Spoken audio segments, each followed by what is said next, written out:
ఒక్కసారి కొమ్మూరి గోల్డ్ కి కాల్ చేయండి. తాకట్లో ఉన్న మీ బంగారాన్ని విడిపించి మార్కెట్ ప్రైస్ కి వాళ్ళు కొనుక్కుని మిగతా డబ్బులు మీకు ఇచ్చేస్తారు. నమస్తే, వెల్కమ్ టు మనం టీవీ. రాజ్ తరుణ్ లావణ్య కేసు ఎంతటి సంచలనం సృష్టించిందో మనకు తెలుసు. లావణ్య రాజ్ తరుణ్కి సంబంధించిన విల్లాలో ఉంటూ కొన్ని డ్రగ్స్కి సంబంధించినటువంటి వ్యవహారాలు నడిపించేది, లేదంటే అక్రమంగా రాజ్ తరుణ్ విల్లాను కైవసం చేసుకోవాలని చెప్పి ఒక కుట్ర పనింది. ఇలాంటి వార్తలన్నీ విన్నాం. రాజ్ తరుణ్ దూరం పెట్టాడు. యాక్చువల్గా కొన్ని రోజులు కలిసినప్పటికి కూడా లావణ్య వ్యవహార శైలి నచ్చక వేరే వాళ్ళతో కూడా కొన్ని సంబంధాలు పెట్టుకున్నటువంటి నేపథ్యంలో దూరం పెడుతూ వచ్చాడని చెప్పి రాజ్ తరుణ్ వర్షన్. అయితే ఆ విల్లా రాజ్ తరుణ్ మొన్నటి వరకు లావణ్య ఏదైతే విల్లాలో ఉంటుందో దాన్ని అక్రమంగా దోచేయాలన్న ఉద్దేశంతోనే లావణ్య ఆ విల్లాలో ఉంటుంది అని ఇటు రాజ్ తరుణ్ కావచ్చు, రాజ్ తరుణ్ పేరెంట్స్ కావచ్చు మేము ఆరోపణలు చేస్తూ ఉన్న విషయం కూడా తెలిసిందే. అయితే రాజ్ తరుణ్ ఆ విల్లాని వేరొక వ్యక్తికి అమ్మేశాడు. ఎప్పుడైతే ఈ అమ్మకం జరిగిందో ఆ విల్లాస్ ఉన్నటువంటి కమ్యూనిటీ వాళ్ళు కూడా ఇది వేరే వాళ్ళకు అమ్మిన నేపథ్యంలో మీరు ఖాళీ చేయాల్సింది చెప్పి ఒత్తిడి చేసినటువంటి పరిస్థితి ఉంది. మరి రాజ్ తరుణ్ నేను కలుసున్నామో, సహజీవనం చేశామో, పెళ్లి కూడా చేసుకున్నాడు కాబట్టి నాకు రాజ్ తరుణ్ భాగస్వామిగా నాకు హక్కు ఉంటుంది, రాజ్ తరుణ్ భార్యగా నాకు హక్కు ఉంటుంది విల్లాలో అని చెప్పి ఇన్ని రోజులు లావణ్య కూడా వాదించినటువంటి పరిస్థితి ఉంది. ఇప్పుడు ఎవరైతే కొనుక్కున్నారో రాజ్ తరుణ్ దగ్గర అతను ఒత్తిడి మేరకు ఇక తలొగ్గినటువంటి పరిస్థితుల్లో లావణ్య అక్కడి నుంచి బయటకు వచ్చినటువంటి పరిస్థితి ఉంది. ఇప్పుడు ఆ విల్లాను తను సొంతం చేసుకోవాలి, చట్టపరంగా నాకున్నటువంటి హక్కుల పరంగా నేను పోరాటం చేస్తానంటూ హైకోర్టులో పిటిషన్ కూడా వేసుకున్నారు లావణ్య.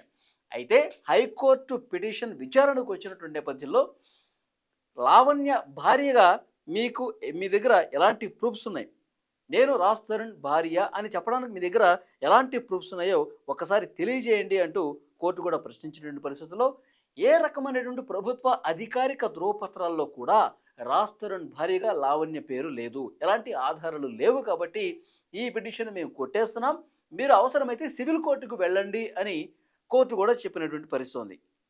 కాబట్టి కోర్టులో లావణ్యకి చుక్కెదురైందని చెప్పాలి. ఎందుకంటే కనీసం ఈ ఇంట్లోనైనా సరే తనకు హక్కు ఉంటుంది అని లావణ్య ఇన్ని రోజులు భావించారు.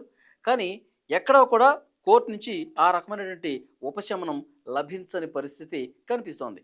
సో డెఫినెట్గా ఇది ఏ విధంగా చూడాల్సిన అవసరం ఉంది, ఎందుకంటే కేసు మొదటి నుంచి కూడా ఫాలో అవుతూ వస్తున్నారు శేఖర్ భాష. సో శేఖర్ భాష గారు ప్రస్తుతం మనకి లైవ్లో జాయిన్ అయ్యారు. మాట్లాడదాం ఒక్కసారి ఫోన్ కాల్లో.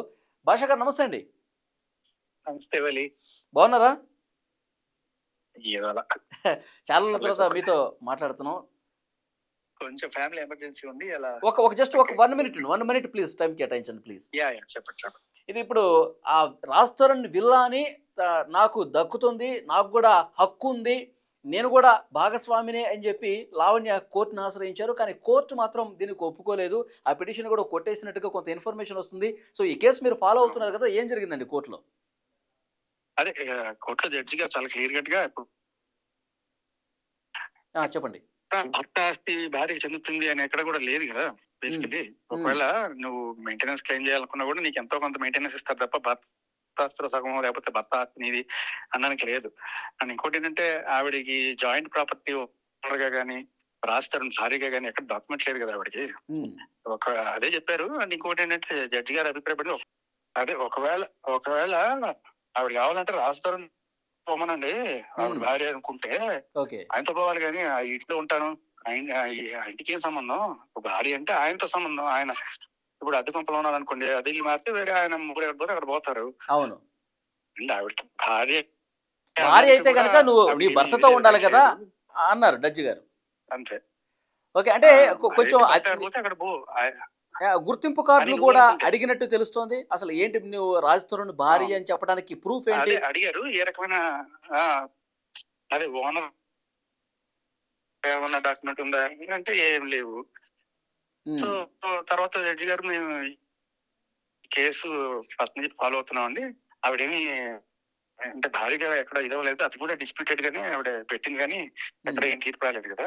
ఆయన బెయిల్ కూడా మంజూరు చేశాం, దానికి అదే హైకోర్టులో వచ్చింది బెయిల్ అని కూడా ఆయన గుర్తు చేశారు. రాష్ట్రానికి బెయిల్ వచ్చింది ఇదే కోర్టులోనే, నాకు అదంతా గుర్తుంది.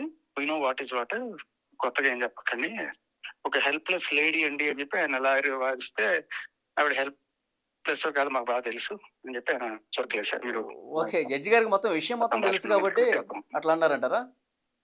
అదే ఇది పబ్లిక్ డొమైన్ లో ఉంది. మా అన్ని విషయాలు మాకు తెలుసు. వాట్ ఇస్ వాట్ అనేది అంటే ఇప్పుడు జడ్జి స్థానంలో ఉన్న వాళ్ళు న్యాయవాదులు కావచ్చు, అంటే సమాజంలో ఏం జరుగుతుందో మొదటి నుంచి వాళ్ళకు ఒక ఐడియా ఉంటుంది అనుకుంటా. అవును. ఓకే, అయితే ఇంకొకటి భాషా గారు, సివిల్ కోర్టులో సంచలన కేసు కాబట్టి ఎస్ సివిల్ కోర్టు కూడా వెళ్ళమని ఒక సజెషన్ ఇచ్చినట్టున్నారు. ఇక్కడ అవునవును. ఇది ఏమన్నా అంటే మీ కనుక ఇంకా ఏదైనా డిస్ప్యూట్ అనిపిస్తే మీకు సివిల్ కోర్టులో అడగాల్సిన మ్యాటర్ ఇది. ఇది పోలీస్ ప్రొటెక్షన్ తోటి బలవంతంగా వెళ్ళి నేను ఆ ఇంట్లో ఉండేటువంటి హక్కు లేదు. సో అంటే డిస్పోజ్ ద కేసు అని చెప్పి ఆయన చేసేసారు. ఓకే, ఇప్పుడు సివిల్ కోర్టుకి వెళితే ఏంటి సార్, సివిల్ కోర్టుకి వెళితే ఏమన్నా ఉపశమనం ఉంటుందంటారా లావణ్యకి? ముందే సివిల్ కోర్టుకి వెళ్ళి ఉండొచ్చు.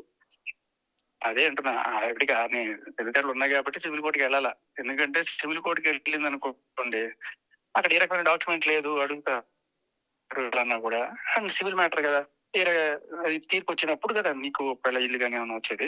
అండ్ బేసికలీ ఏ డాక్యుమెంట్ లేకుండా నువ్వు ఏమైనా క్లెయిమ్ చేస్తావు అక్కడ కూడా అడ్మిట్ చేసుకున్నది. బట్ సివిల్ నేచర్ లో ఏమవుతుందంటే ఇప్పుడు పోలీస్ ప్రొటెక్షన్ తోటి ఇంట్లో వెళ్ళి ఉండగలిగింది అనుకోండి ఆవిడ, వాళ్ళతో అనుకున్న వారితో ఎంతో కొంత ఎందుకు మనకి తలనొప్పి ఎంతో కొంత డబ్బులు చూసేసుకున్నాం అని చెప్పి ఆ సెటిల్మెంట్ కోసం అన్నారు. అసలు జనరల్ గా ఇంటికి అతుకున్న వాళ్ళు ఖాళీ చేయకుండా మరాయిస్తే ఓనర్ తీసుకోవడానికి ఎంతో కొంత చేస్తుంటారు చూడండి. ఇది రెగ్యులర్ ప్రాక్టీస్ సొసైటీలో. సో ఆ రకంగా ఎంతో కొంత సెటిల్ చేసుకోవడానికి కొంతమంది ఇలాంటి దారులు దొక్కుతుంటారు. ఎంతో కొంత సెటిల్ చేయడానికి రాస్తారని సుముఖంగా ఏమైనా ఉన్నాడా లేడా? లేదు, ఇల్లు అయిపోయింది కదా. ఇప్పుడు రాత్రి ఇల్లు అమ్మేసుకున్నాడు, రాజధానికి ఆ ఇంటికి సంబంధం లేదు. ఆ ఇంట్లో ఓనర్ ఆక్యుపై చేసుకున్నాడు. ఇప్పుడు ఆ ఓనర్ ఇల్లు. ఇప్పుడు నీకు ఏదైనా రాజధానితో ప్రాబ్లం ఉంటే నువ్వు రాజధాని ఇంటికి వెళ్ళమ్మా, లేకపోతే రాజధాని అక్కడ అంతేగాని ఆ ఇంటికి నీకు ఏ రకం సంబంధం లేదు కదా. బేసికలీ ఆవిడ చెప్తే ఏంటంటే ఏదో రకంగా అక్కడికి వెళ్ళి ఉండే. అంటే ఇప్పుడు సివిల్ కోర్టులో సార్ మన భాష గారు, నాది ఒక చిన్న డౌట్. ఇప్పుడు సివిల్ కోర్టుకి వెళ్ళి గతంలో నేను రాజతరుణ్తో కలుసున్నాను, గతంలో నాకు పెళ్లి అయింది, రాజతరుణ్ మేము కలిసి ఎట్లా తిరిగాము, వాళ్ళ ఇంట్లో ఉన్నాను, వాళ్ళ పేరెంట్స్తో కూడా కలిసి ఉన్నాను, ఈ ఫోటోలు ఈ వీడియోలు అన్ని చూపిస్తే ఏమన్నా సివిల్ కోర్టులో ఏమన్నా పరిగణలో తీసుకునే అవకాశం ఉందా? సివిల్ కోర్టుకి వాటితో సంబంధం ఉండదు. సివిల్ కోర్టుకి నీ మ్యారిటల్ లైఫ్ తోటి మీ దాంపత్య రహస్యాలతోటి సంబంధం లేదు. సివిల్ కోర్టు ఓన్లీ ఇది చూస్తుంది, సాక్ష్యాలు ఏమున్నాయి, పెళ్ళైనట్టు ఏమైనా ఉందా అంటే డాక్యుమెంటెడ్ ప్రూఫ్. అలాగే పెళ్ళైనా కూడా ఇప్పుడు మీరు కష్టపడి గారు మీరు ఏదో సంపాదిస్తున్నారు అనుకున్న ఇల్లు, అది మీదవుతుంది. అది మీరు ఎవరికి రాయాలనుకుంటున్నారో అది మీ ఇష్టం. మీ భార్యకి రాయొచ్చు, మీ పిల్లలకి రాయొచ్చు, లేకపోతే దాని పోయి దానికి కూడా రాయొచ్చు.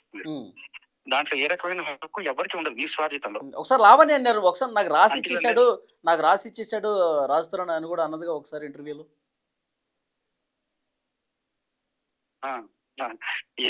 ఇలాంటి ఎన్నో అబద్ధాలు. అందులో ఇంకొక అబద్ధం, నిన్న కోర్టులో ఆవిడికి 32 ఏళ్ళట, రాజధానికి 33 ఏళ్ళట. అది కూడా రాశారు. అదేంటంటే రాజధానికి యాక్చువల్గా ఈవిడికైనా 1 year చిన్న, కానీ కోర్టులో రాజధాని 1 year పెద్దవాళ్ళగా చిత్రీకరించడానికి ట్రై చేసింది. బట్ ఫ్యాక్ట్స్ ఆధార్ కార్డులు కానీ పాన్ కార్డులు కానీ అన్ని ఉన్నాయి, పబ్లిక్ డొమైన్ లో చేసుకోవచ్చు. సో సూసైడ్ డాక్యుమెంట్స్ ఫస్ట్ నుంచి చేస్తున్నారు రామలేగా. ఓకే సార్, మీరు ఎప్పుడు అందుబాటులోకి వస్తారు మనం టీవీకి? ఇంటర్వ్యూ చేసి చాలా రోజులు అవుతుంది. ఎమర్జెన్సీస్ ఉంటే నేను కొంత దూరంగా ఉన్నాను మీడియాకి. ఒక 1 week 10 days పడుతుంది. తప్పకుండా రండి సార్, మనం టీవీకి రండి, మళ్ళీ ఒకసారి మనం ఇంటర్వ్యూ ప్లాన్ చేద్దాం. Thank you sir.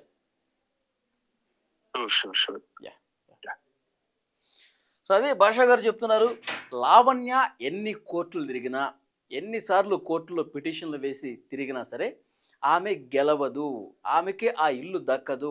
ఏదైతే రాజతరుణ్ నుంచి కొంత ఏదో డబ్బులు గుంజాలనే ప్రయత్నంలో భాగంగానే ఇలా కోర్టుల చుట్టూ తిరుగుతున్నారు తప్ప ఏ మాత్రం కూడా రాజతరుణ్కి వ్యతిరేకంగా తీర్పులు రావు. భార్య విషయానికి సంబంధించి ఎలాంటి ఒక అధికారిక డాక్యుమెంట్స్, గుర్తింపు కార్డులు కూడా లావణ్య దగ్గర లేవు కాబట్టి ఇది నిలవదు.